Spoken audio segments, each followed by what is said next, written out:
Good morning, everyone. This is Dave from Training Department at Porta Subs. Today we're going to show folks how to effectively sharpen the slicer, both with a Bizerba and with a Hobart. This is going to be a continuous video. There'll be a little bit of lag time between the Bizerba and the Hobart, but we will show you all how to do that.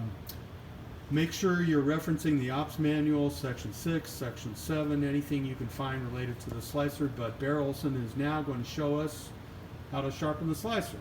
Go, Bear. All right, so there's some safety features on the Bizerba Slicer when you sharpen it, and if you follow them, you will not injure yourself or an employee won't get hurt.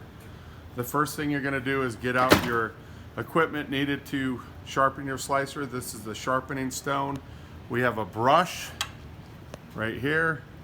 Okay. We have a cleaning towel and we have a cardboard, and we're going to get to that stuff later. So as you can see, we've cleaned off our slicer and it's ready to go.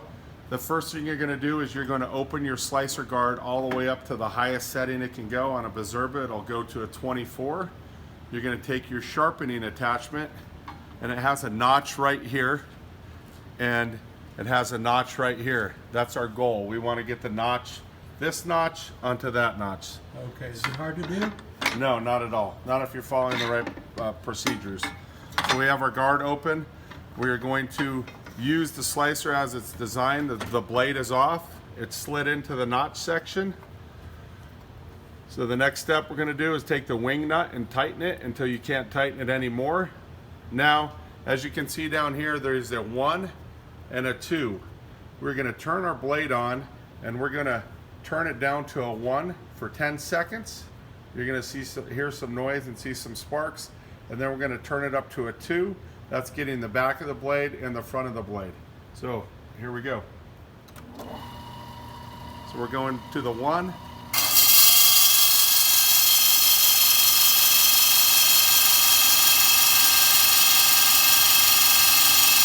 Now we're going to go to the 2.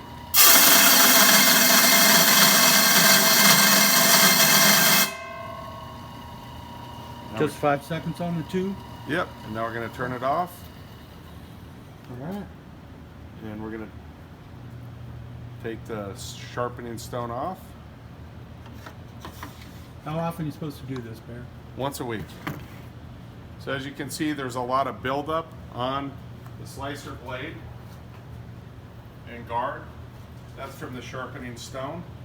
So we're going to clean this off now. You never want to do this when you have customers in line because all the sharpening stone can go into the food. We're going to open up our guard. We're going to wipe here. And all that you're really removing is the sharpening stone. It's not the blade coming apart. So we're going to wipe it off. So that's dust from the stone, right? Correct. Now we're going to move the blade by just passing through with the towel. Do you ever push the blade the other direction? No. Why? You can bounce it back and forth, but here's all the sharpening stone coming off on the towel. So we got the guard, we have the top of the blade, now we're going to hit the bottom of the blade. I can actually move the blade with my finger. I've closed it off so there's no way of injuring myself this way. Okay. And we're going to get any pieces that are still remaining that are dirty. Now we're going to go underneath the slicer, get all of that off, and then the last part that we're going to do is this is a piece of cardboard that comes with your cleaning and sharpening kit. You turn this on, you put the piece of cardboard right here, put the guard down, and what we're going to do is we're going to try to cut a clean piece of line the slicer's on. I'm going to a 1 setting, which is what we should be slicing on. Just go through one time right there. And what that is supposed to do is take any burrs off, just to ensure that it was a good clean slice. Okay, cool. So hey, question for you. Do you ever do this while the blade's moving? Clean anything? Absolutely not. That's against our policies and procedures. So you want to sharpen your Bizerba once a week and go from there. All right. That's great. Thank you.